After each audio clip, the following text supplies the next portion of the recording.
رسالت مآب علیہ السلام کو رب کریم نے قرآن بھی دیا ہے اور سنت بھی دی ہے، تو تشریح میرے پاک پیغمبر کے صحابہ نے کرنی ہے۔ یاد رکھو، کوئی قرآن سے مسئلہ لے، سنت سے مسئلہ لے، حدیث پڑھ کے سنائے، صحابہ کا عمل نہ بتائے، وہ حق پہ نہیں ہے، وہ ہم ہوں یا کوئی اور ہے۔ میں آپ کو وہ اصول دے رہا ہوں جس تھرمامیٹر سے آپ بخار چیک کر سکتے ہیں، جس ویدر ریڈار سے آپ موسم چیک کر سکتے ہیں، جس آکسیجن کے چیکر سے آپ دوسرے کی طبیعت کو دیکھ سکتے ہیں۔ طبیعت بھی صاف ہو جائے گی اور نیت بھی صاف ہو جائے گی۔ آپ کو کوئی مسئلہ بتائے، عقیدہ بتائے، آپ کہنا اس پر قرآن کی بھی دلیل دے دینا یا سنت کی دے دینا یا پیغمبر کے صحابہ کی مہر ساتھ دکھا دینا، ورنہ میں تیرے پیٹ کی بات ماننے نہیں آیا۔ میں نے کہا سننا، ہم بھی جب کوئی عقیدہ، کوئی مسئلہ پیش کریں، آپ ہم سے بھی پیغمبر کی جماعت کی مہر مانگ سکتے ہیں۔ ہم بتا دیں ہم سچے، ہم نہ بتا دیں وہ دین کا مسئلہ نہیں ہوگا، آپ نہ لینا۔ میں بڑی کھلے طور پہ کہتا ہوں۔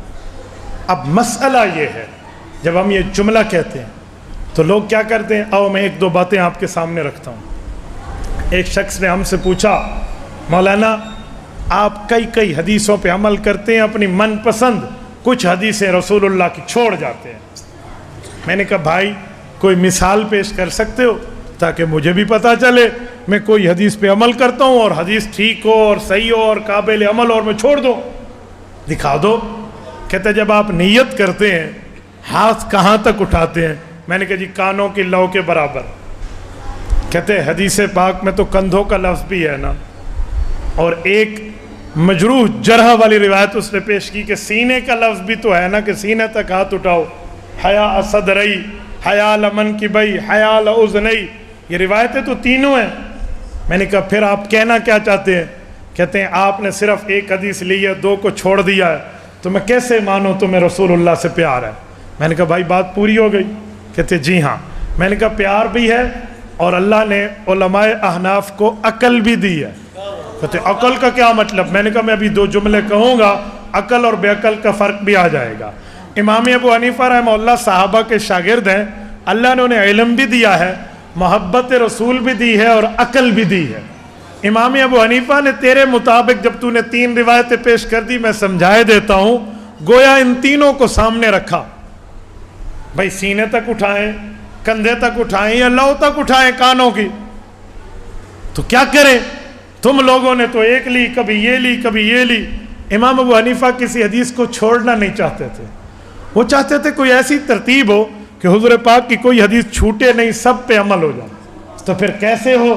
کبھی ادھر ادھر ادھر۔ تو امام صاحب نے ترتیب بتا دی کہ جب آپ لوگ ہاتھ اٹھائیں گے نا، یوں آپ گزاریں گے سینے سے پہلی حدیث پہ عمل، کندھے سے گزاریں گے دوسری حدیث پہ عمل، کانوں کی لو کے برابر رکھیں گے تینوں حدیثوں پہ عمل۔ اللہ نے محبت بھی دی ہے، عقل بھی دی۔ اب بتا تو کون سے مسئلے پہ ٹھہرا ہے؟ اب اس نے بغلیں جھانکنی ہے۔ میں نے کہا بیٹا فرق یہ ہے کہ تجھے اکابر کا بغض ملا ہے، ہمیں اکابر کا علم ملا۔ سیدنا علی المرتضیٰ رضی اللہ عنہ کے پاس ایک شخص آیا اور نے کہا جی میرا جیب دیکھیں بڑی گرم ہے، بڑے پیسے ہیں، یہ مال ہے، یہ درہم ہے، یہ دینار ہے۔ حضرت علی نے فرمایا رضینا قسمت الجبار فینا لنا علم وللجہال مال فإن المال فانی عن قریب فإن العلم باقی لا یزال۔ کہا میرے مولا علی تیرا شکر ادا کرتا ہے، تو نے ہمیں علم دیا، دنیا داروں کو مال دیا ہے۔ علم خرچ کرنے سے بڑھتا ہے اور مال خرچ کرنے سے گھٹتا ہے۔ میں نے کہا بھائی تجھے صرف بغض ملا ہے، یاد رکھنا، اس لیے بغض عقل کے اوپر پردہ ڈال دیتا ہے، یہ بغض عقل کو بند کر دیتا ہے، اور پھر سمجھ نہیں آتی بندے کو وہ کیا کہہ رہا اور کیا بول رہا۔ مجھے کہتے ہیں اچھا ٹھیک ہو گیا، ایک بات مزید کروں؟ میں نے کہا جی بڑے شوق سے۔ آپ نماز پڑھتے ہیں؟ میں نے کہا جی میں پڑھتا ہوں الحمدللہ۔ با جماعت یا بے جماعت؟ میں نے کہا الحمدللہ کوشش تو با جماعت کی ہوتی ہے، مجبوری میں رہ جائے تو کبھی اکیلے بھی پڑھ لیتے ہیں۔ مسئلہ کیا ہے؟ کہتے جب آپ جماعت سے نماز پڑھتے ہیں تو آپ سورت فاتحہ مقتدی بن کے پڑھتے ہیں؟ میں نے کہا جی نہیں، میں تو مقتدی بن کے نماز میں سورت الفاتحہ نہیں پڑھتا۔ کہتے ہیں حدیث پاک میں تو ہے پڑھنی چاہیے۔ میں نے کہا جی بالکل حدیث پاک ہے پڑھنی چاہیے، لیکن مسئلہ یہ ہے کہ وہ حدیث پاک سمجھائے گا صحابی یا سمجھائے گا وہابی؟ فرق ہے۔ اگر پیغمبر کا صحابی سمجھا دے تو وہ لے لے، یا وہابی سمجھا لے وہ لے لے، اسے سمجھ نہ آئی۔ میں نے کہا اچھا تم بات پوری کر لو، پھر میں بھی جملہ کہہ دوں گا، معاملہ ٹھیک ہو جائے گا۔ مسئلہ کیا ہے؟ کہتے حدیث پاک میں ہے لا صلاۃ لمن لم یقرأ بفاتحۃ الکتاب، سورۃ فاتحہ نہیں پڑھو گے نماز نہیں ہوگی۔ میں نے کہا حدیث ہے، سچی ہے، صحیح ہے، میری ایمان کا محور ٹکڑا، میری آنکھ میرے سر پر قابل احترام ہے، بالکل ٹھیک ہے، مجھے تو کوئی آبجیکشن نہیں ہے۔ کہتے پھر آپ پڑھتے امام کے پیچھے کیوں نہیں ہیں؟ میں نے کہا میرا بیٹا، حضور نے صرف اتنا فرمایا نماز سورۃ فاتحہ کے بغیر نہیں ہوتی، تو نے خود مطلب نکالا، میں نے صحابی سے پوچھا، آؤ یہی حدیث صحابی سے سمجھ لیتے ہیں۔ جامع ترمذی اٹھائیں، حدیث پاک کی کتاب ہے، ابواب الصلاۃ اٹھائیں، حضرت جابر رضی اللہ عنہ کی صحیح سند سے بات موجود ہے۔ امام ترمذی فرماتے ہیں حضرت جابر رضی اللہ عنہ پیغمبر کے صحابی گویا حدیث سنا رہے، گویا مجمع شاگردان نے پوچھا نماز نہیں ہوتی سورۃ فاتحہ پڑھے بغیر؟ صحابی نے کہا جی ہاں، ہمارے پاک پیغمبر کا فرمان۔ کا کیا مطلب؟ فرمایا انما اذا کان وحدہ، یہ اکیلے نمازی کو حکم ہے، مقتدی کو نہیں ہے۔ صحابی سے پوچھے تو مطلب صاف، وہابی سے پوچھے تو گڑبڑ۔ اسی صحابہ تو پوچھ رہے سانو وہابی تو پوچھن دی لوڑ کوئی نہیں۔ میں نے کہا لڑنے کی کیا بات، بڑے پیار سے محبت سے کھلے ہوئے چہرے کے ساتھ بھی تو مسئلہ پوچھا سمجھایا جا سکتا ہے۔ کہتے ہیں اچھا ایک بات اور ہے۔ میں نے کہا جی۔ کہتے ہیں سورۃ فاتحہ کے بعد آمین کا نمبر ہے۔ میں نے کہا جی بالکل، میں نے تو کبھی نہیں دیکھا آپ نے حدیث پہ عمل کیا ہو اور آمین اونچی کہی ہو۔ میں نے کہا کیا مطلب؟ آمین اونچی کہنی چاہیے؟ ہاں حدیثیں ہیں۔ میں نے کہا بسم اللہ پڑھ دیں، بسم اللہ، شاباش، آپ حدیث سنائیں، اللہ راسی والے میں تو مان لوں گا، مجھے تو کوئی آبجیکشن نہیں ہے۔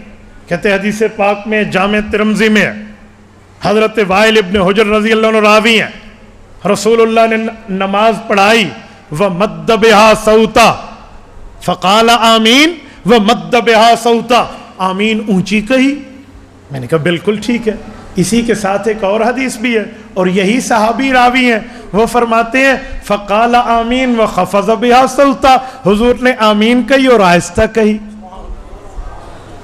کہتے ہیں حدیث یہ بھی ہے۔ میں نے کہا پھر ایک بات کہوں، جب آہستہ کی بھی حدیث ہے، اونچی کی بھی حدیث ہے، میں نے تو تجھے پابند نہیں کیا، تو آہستہ کہہ، تو مجھے کیوں فورس کر رہا ہے میں اونچی کہوں؟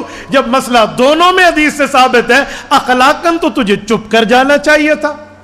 اخلاقی طور پہ تو objection بنتا ہی نہیں ہے، اعتراض بنتا ہی نہیں تھا، لیکن تو نے پھر بھی سوال جڑ دیا۔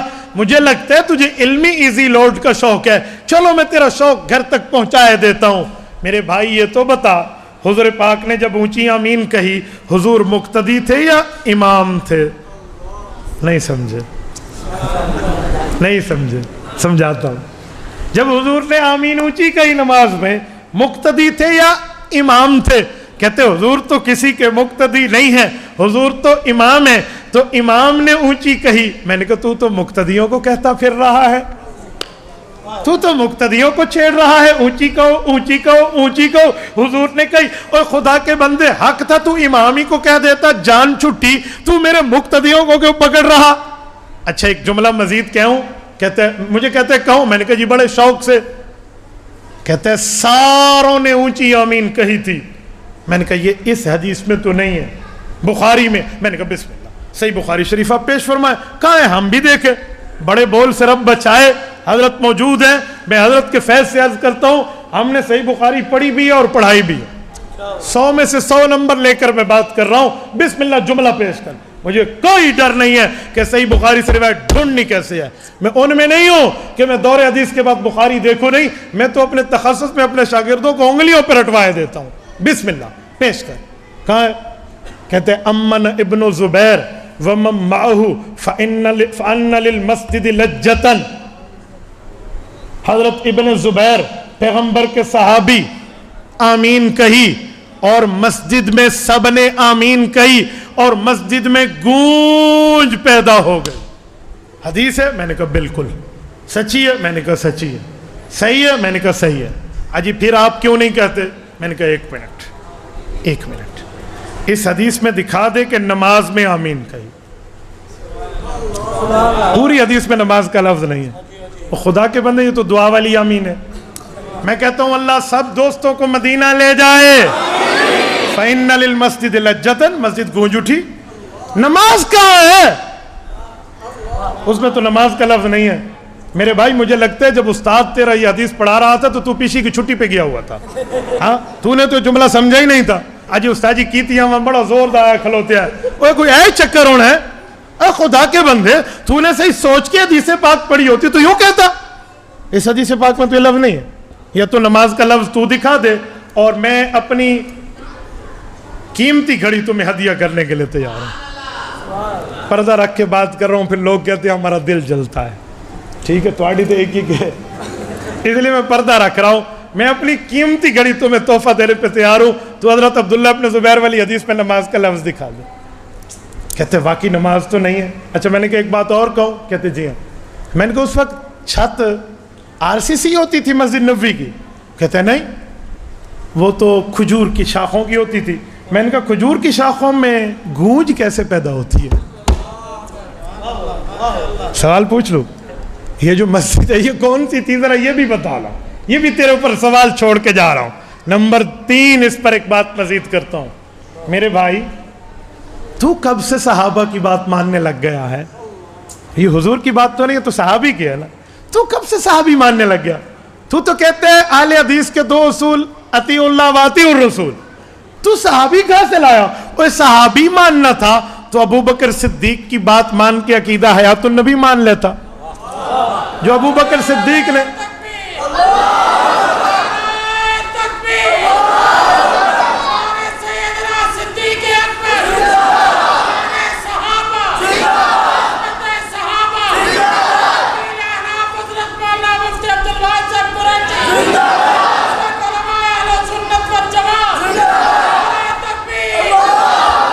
کہ صحیح بخاری جلد اول کتاب المناقب باب مناقب ابی بکر صفحہ 517 قدیمی کتب خانہ کراچی کی ورقے کی بائیں سائٹ کی روایت ہے.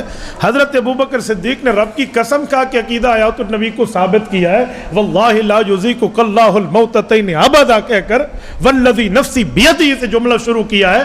تو اگر صحابہ کی ماننی تھی تو ابو بکر کی بات مان لیتا. اور ایک بات اور کہوں. کہتے جی میں نے کہا اگر صحابہ کے فیصلے کو ماننا تھا تو حضرت عمر کے دور میں جو 20 رکعت کی جماعت پر اجماع ہوا وہ مان لیتا. اس وقت تو کہتا ہے فیصلہ فاروقیہ میں نہیں ماننا میں تے کلمہ حضور دا پڑھیا ہے. اس وقت تو حضرت عمر. اچھا اگر صحابہ کی بات تو نے ماننی تھی تو حضرت عثمان کے دور میں جمعہ کی دوسری اذان شروع ہوئی اور ہم اسے سنت کہتے ہیں کیونکہ حضور نے فرمایا علیکم بسنتی و سنت الخلفاء. خلفاء کی بات بھی سنت. تو حضرت عثمان کی وجہ سے یہ اذان مسنون تو نے ماننا تھا تو حضرت عثمان غنی رضی اللہ عنہ کی اذان یہ شروع ہونے والی مان لیتا. اگر صحابہ کے ماننے کا اتنا شوق تھا تو حضرت علی المرتضیٰ رضی اللہ عنہ نے فقہ کی بات کی ہے فقہا کی بات کی ہے تو فقہ مان لیتا. حضرت علی فرماتے ہیں موجم میں امام طبرانی روایت لائے ہیں میں نے اللہ کے رسول سے پوچھا ان نزل بنا امر فلیس فیہ بیان امر ولا نہی فماذا تأمرنا. اللہ کے رسول آپ دنیا چھوڑ جائیں آپ کے بعد کوئی ایسا حکم آئے ایسا مسئلہ آئے جس میں آپ کا حکم بھی نہ ہو آپ کی منع بھی نہ ہو ہم کیا کریں؟ حضور نے فرمایا امت کو پیغام دینا تو شافرون العابدین والفقہاء یہ نیک لوگوں سے فقہاء سے جا کر علماء سے جا کر مسئلے کا حل نکالنا اس پہ عمل کرنا اللہ رب العزت راضی ہو جائے گا. تو بھائی ماننا تھا تو فقہ میں حضرت علی المرتضیٰ والی حدیث مان لیتا. اگر صحابہ کرام کا تجھے اتنا ہی شوق تھا تو صحیح بخاری میں امام بخاری نے باب قائم کیا ہے. حضرت معاویہ بن ابی سفیان رضی اللہ عنہما کی روایت موجود ہے, من یرید اللہ بہ خیرا یفقہہ فی الدین. فرمایا لوگوں, دنیا میں اس آدمی کی زیارت کرنا چاہتے ہو جس آدمی کے ساتھ اللہ نے بھلائی کا, خیر کا, اچھائی کا معاملہ طے کیا ہے. جی جی اللہ کے رسول, ہم تو اس شخص کی زیارت کرنا چاہتے ہیں جس کے ساتھ اللہ نے بھلائی کا, اچھائی کا, خیر کا معاملہ طے کر لیا ہے. فرمایا یفقہہ فی الدین, جو دین کا فقیہ ہو, علم فقہ سکھائے, اللہ کے ساتھ اس کا یہ معاہدہ ہے, اس کی زیارت کر لو. امام بخاری تو حدیث دے رہے ہیں. اگر تجھے صحابہ کی بات ماننے کا اتنا ہی شوق تھا تو آپ حضرت معاویہ رضی اللہ تعالی عنہ کی بات کو مان لیتے. آپ کو یہ کیوں نظر نہیں آیا؟ اور میرے بھائی, اگر آپ کو صحابہ کرام رضی اللہ عنہ اجمعین کی اتنی بات تھی تو آپ اپنے 2 اصولوں کے ساتھ ایک اصول اور بنا دیتے کہ ہم حضور کی بھی مانیں گے, اللہ کی بھی مانیں گے, حضور کی جماعت کی بھی مانیں گے. لیکن تو نے حضور کی جماعت والا اصول نہیں رکھا. جہاں اپنا مسئلہ سیدھا کرنا ہو صحابی کی بات ہے, اور جہاں مسئلے میں پھنسے جی نہیں ہم نے کلمہ اللہ کے رسول کا پڑھا ہے, اور 2 رنگی چھوڑ, یک رنگ ہو جا, موم یا سراسر سنگ ہو جا. 2 باتیں تو نہیں ہوں گی نا, ایک ہی بات ہوگی. اور ایک ہی بات پیش کرنا, ایک بات پیش کرنے سے تیرا معاملہ سارے کا سارا بالکل صاف پاک ہو جاتا, کسی قسم کو کوئی اعتراض نہ رہتا. لیکن بھائی تجھے 2 نمبری کی لت پڑ چکی ہے, اس لت سے نکل اور نیت کو صاف کرنا سیکھ. نعرہ تکبیر, ختم نبوت, عظمت صحابہ, ہر صحابی نبی. یہ میں نے جملہ کیوں کہا؟ صرف اس بات کو سمجھانے کے لیے کہ میرے یہ گھر کے معاملات ہیں, یوں میں گھر ہی سے چلا ہوں.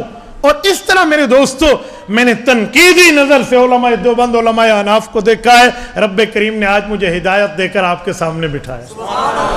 اس لیے میرے لیے ایشو نہیں ہے, کوئی پرابلم نہیں ہے, اس پر کوئی گفتگو, کوئی مسئلہ نہیں ہے. یقین مانیے اس پر تو ہمارے بچے بھی بات کر لیتے ہیں. بیت اللہ میں ٹھہرے تھے نا, تو کسی نے کہا جی ٹانگیں اتنی پھیلاؤ نماز میں. ایک بچے نے جو علماء حق کے بیانات سنتا ہے نا, اس نے کہا بابا جی ادھر آ, اتنی ٹانگیں پھیلائیں؟ کہتے جی ہاں. تو اس نے کہا امت تو حضور کی ہیں, ملت کس کی ہیں؟ تو وہ بابا جی کہتے ہیں کہ وَاتَّبِعْ ملت ابراہیم حنیفہ, ہم ملت تو حضرت ابراہیم کی ہیں. انہوں نے کہا مقام ابراہیم بیت اللہ کے آگے ٹھہرائے, حضرت ابراہیم کے پاؤں کا فاصلہ دیکھتے ہیں کتنا ہے. یہ نظر نہیں آتا. اللہ آپ کو لے جائے, اب مقام ابراہیم پہ جائیے, بیت اللہ کے بالکل کوئی 20 سے 15-25 فٹ کا فاصلہ ہے, سم تھنگ اس کے قریب قریب ہے, مقام ابراہیم موجود ہے. وَاتَّخِذُوا مِن مَقَامِ إِبْرَاهِيمَ مُصَلَّى, حضرت ابراہیم کے دونوں پاؤں کے درمیان اتنا ہی فاصلہ ہے جتنا امام ابو حنیفہ کا فتویٰ ہے. یار کیسا ابو حنیفہ, صداقت ابو حنیفہ, شجاعت ابو حنیفہ.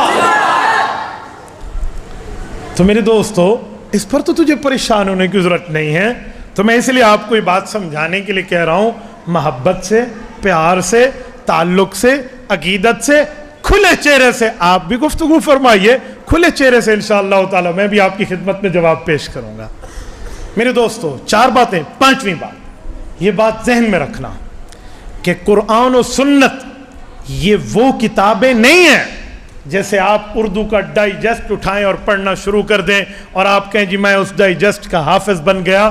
جی نہیں, اگر آپ نے ماہر کے بغیر پڑھا تو آپ حافظ نہیں, اللہ حافظ بن جائیں گے. اس لیے حافظ بننا سیکھو, اللہ حافظ نہ بنو. یہ ماہرین علماء کرام کو, اولیاء اعظام کو رب کریم نے وہ رتبہ, وہ مرتبہ, وہ درجہ, وہ حیثیت و ویلیو, مقام و مرتبہ دیا ہے. یہ تمہیں قرآن بھی سمجھائیں گے, سنت بھی سمجھائیں. میں نے جب قرآن کریم کا انگریزی میں ترجمہ کیا, پہلے میں نے انگریزی میں ترجمہ کیا تھا یہ سوچ کر کہ انگریزی میں کوئی مستند ترجمہ قرآن کریم کا موجود نہیں ہے. زیادہ تر غیر مسلموں کے کیے ہوئے تراجم ہیں, اور اگر کسی مسلمان کا ہے بھی تو اس کے اندر غلطیاں ہیں. تو میں نے یہ سوچ کر کہ انگریزی میں ترجمہ کرنا ایک ضرورت ہے، میں نے انگریزی میں ترجمہ کیا تھا. اردو ترجمے کا مجھے خیال بھی نہیں آیا تھا کیونکہ بہت سارے ترجمے موجود تھے. لوگوں کا اصرار ہوا کہ آپ نے انگریزی میں تو ترجمہ کر دیا قرآن کریم کا، اردو میں نہیں کیا. تو میں نے کہا بھائی اردو میں کرنے کی کیا ضرورت ہے، اتنے بڑے بڑے علماء کے تراجم موجود ہیں، ہر طرح کے تراجم ہیں. حضرت شاہ رفیع الدین صاحب کا ترجمہ، حضرت شاہ عبد القادر صاحب کا ترجمہ، حضرت شیخ الہند کا ترجمہ، حضرت حکیم علمت مولانا اشرف علی صاحب تھانوی کا ترجمہ، حضرت مولانا فتح احمد جالندری کا ترجمہ، بے شمار ترجمے موجود ہیں. تو مجھے کیا ضرورت ہے کہ میں وہ ترجمے کوئی نیا ترجمہ کروں. اس کے جواب میں میرے ایک عزیز بھانجے، اللہ تعالیٰ مغفرت کرے، دنیا سے رخصت ہو گئے، انہوں نے سارے ترجمے لا کر میرے سامنے رکھ دیے اور کہا آپ اس کو پڑھیں اور دیکھیں کہ آج کا جو نوجوان ہے وہ ان کو سمجھ سکتا ہے. تو میں نے جب دیکھا تو وہ تو اپنے معیار کے اعلیٰ ترین تراجم تھے، ترجمے تھے، لیکن محسوس یہ ہوا کہ آج جس قسم کے نوجوانوں سے ہمیں رابطہ ہے ہمارا، وہ واقعتاً اردو کے یہ ترجمے پوری طرح سمجھ نہیں پاتے ہیں. تو پھر مجھے بھی دل میں خیال ہوا کہ بھئی یہ ضرورت پوری کرنی چاہیے. تو میں نے آسان ترجمہ قرآن کے نام سے قرآن کریم کا ایک ترجمہ کیا اور ترجمے کے ساتھ تھوڑی تھوڑے حواشی، تشریح حواشی بھی اس میں شامل کر دیے. اس میں پوری کوشش کی کہ بلند علمی الفاظ سے جتنا نیچے اتر کر میں سادہ سے سادہ، آسان سے آسان لفظ استعمال کروں تاکہ آج کے آدمی کی سمجھ میں آ جائے. یہ مقصد تھا اس کے لکھنے کا. ابھی کچھ عرصے پہلے میں ایک سفر میں تھا تو ایک صاحب میرے پاس وہ ترجمہ لے کر آئے اور انہوں نے کہا کہ جی آپ نے اس میں بہت مشکل اردو استعمال کی ہے، بہت مشکل اردو استعمال کی ہے جو آج کا نوجوان نہیں سمجھ سکتا. میں نے کہا بھائی کون سا مشکل لفظ ہے اس میں جو سمجھ میں نہیں آتا؟ تو انہوں نے ایک لفظ کی نشان دی. میں نے کوئی ایک آدھ بتا دیں تاکہ اگر باقی کوئی مشکل لفظ آیا تو میں اس کو آسان لفظوں میں تبدیل کر دوں. تو میں نے ایک جگہ لکھا تھا کہ مکہ مکرمہ کے مشرکوں نے من گھڑت بتوں کی پرستی شروع کر رکھی تھی. من گھڑت کہتے یہ تو بڑا مشکل لفظ ہے، من گھڑت، یہ تو سمجھ میں نہیں آئے گا. تو میں نے کہا آپ اس کا کوئی متبادل بتا دیں مجھے کہ بھئی من گھڑت کے بدلے میں فلاں آسان لفظ استعمال کرنا چاہیے. تو یعنی علمی اصطلاحات اور علمی زبان سے بہت نیچے اتر کر وہ ترجمہ لکھا گیا. اب اس کو بھی کہا جا رہا ہے کہ یہ ہماری سمجھ میں نہیں آتا. تو بھائی کہتے ہیں کہ جی آپ، تو میں نے کہا بھائی اگر یہ سمجھ میں نہیں آ رہا، اللہ معاف کرے، تو پھر آپ میرا انگریزی ترجمہ پڑھ لو. انگریزی ترجمے موجود ہیں. اگر تمہیں اردو نہیں آتی، انگریزی آتی ہے تو انگریزی ترجمہ پڑھ لو.